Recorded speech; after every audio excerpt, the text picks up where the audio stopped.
Hi nerds, hi yogis, Carlene here, and welcome to a Nerdy Yogi YouTube channel, and welcome to 2018! I wanted to do something a little different with today's video. I want to talk to you about New Year's resolutions and why they suck. So not to sound like a big downer on New Year's resolutions, but we all know that a lot of people will pick something and within a couple of weeks, it's no more. Probably a lot of reasons for this. I like to say it is what I call the Band-Aid theory. So what I mean by that is, with Band-Aids, you rip it all off at once, which works great for Band-Aids. Making life changes, trying to improve who you are, whatever your New Year's resolution might be, the Band-Aid theory doesn't really work so well for it. So what I want to talk to you today about is putting together your SSR plan. So pretty easy to figure this out. SSR stands for Simple, Sustainable, and Realistic. Basically, easiest way to make life changes or lose weight or improve your fitness or something like that is to make simple changes, bite-sized changes, kind of step-by-step stuff. So, SSR. Simple. Don't overcomplicate it. Don't go making spreadsheets that you're going to get overwhelmed with and probably never use and start counting all kinds of calories and things that you're not used to doing and doing all kinds of stuff. Just make it simple.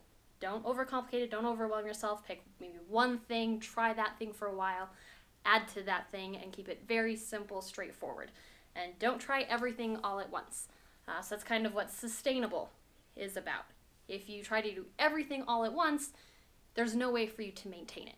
So if you pick something simple, doing one thing, changing one thing in your diet, one thing in your morning routine, if it's daily, if it's weekly, whatever the case may be, it's something you can stick with day in, day out, week in, week out, and not having to worry about, oh, this is so hard and I can't keep doing it, and I missed the old stuff I used to do. It's one simple thing. It's one simple thing you can continue to change over and over and over again until it becomes a new habit, and that's just the way that you do things now. And then realistic is also pretty easy. Do something that is not completely outlandish or completely unhealthy or just completely so far out of the realm of actually grasping or doing that you give up on it right away. For example, you're not going to lose 50 pounds in a week. That's just not how weight loss works. And if you did, it'd be really, really unhealthy. So don't do that. Maybe it's not realistic for you to go to a gym. Maybe it's not in your financial budget. I totally get that. Do something at home. Use what you have. Don't say, well, in order for me to reach my goal, I have to go spend $700 on a new exercise machine, and then you're not going to do it. Obviously, that doesn't really make a lot of sense. So picking something that is a small, simple change that you can continuously do, that is a realistic thing for you. Maybe you drink 5 sodas a day. That's a lot of soda. Try cutting out 1 can of soda and replacing it with maybe something that is stevia sweetened or a sparkling water. Just stuff that isn't going to overwhelm you, isn't just going to make you say, I'm not doing this anymore, I don't care, my New Year's resolution's over, back to the old me, because you don't want to give up on whatever it was you were trying to do, because there was a reason that you picked that resolution. And whatever that reason is, you still want to go for that.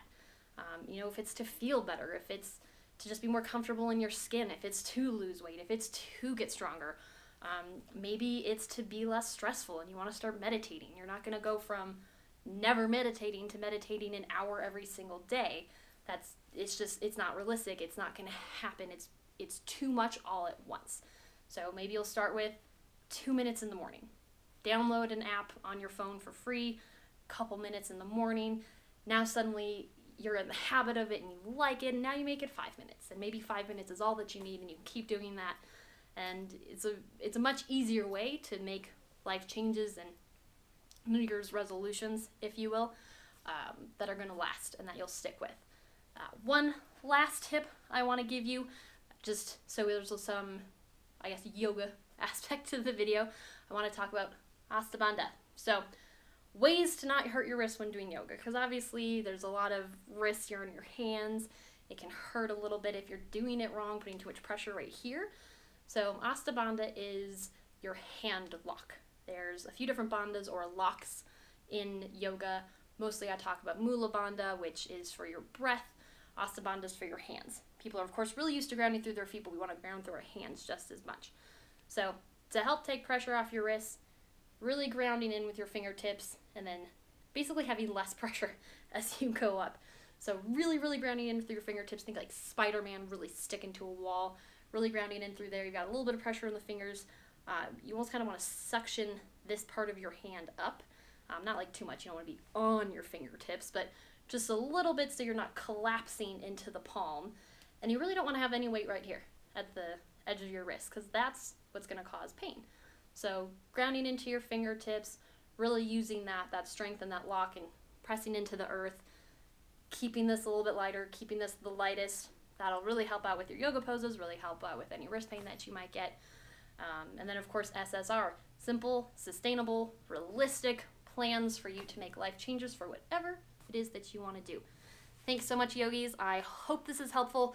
If you know anyone who might benefit from this information, please share this video with them. Also, be sure to subscribe to the YouTube channel. Keep up to date with all of the excellent yoga practices that you're going to have coming up.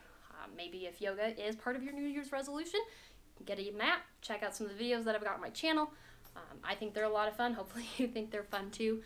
And of course, join the League of Nerdi Yogis by clicking on the link in the description.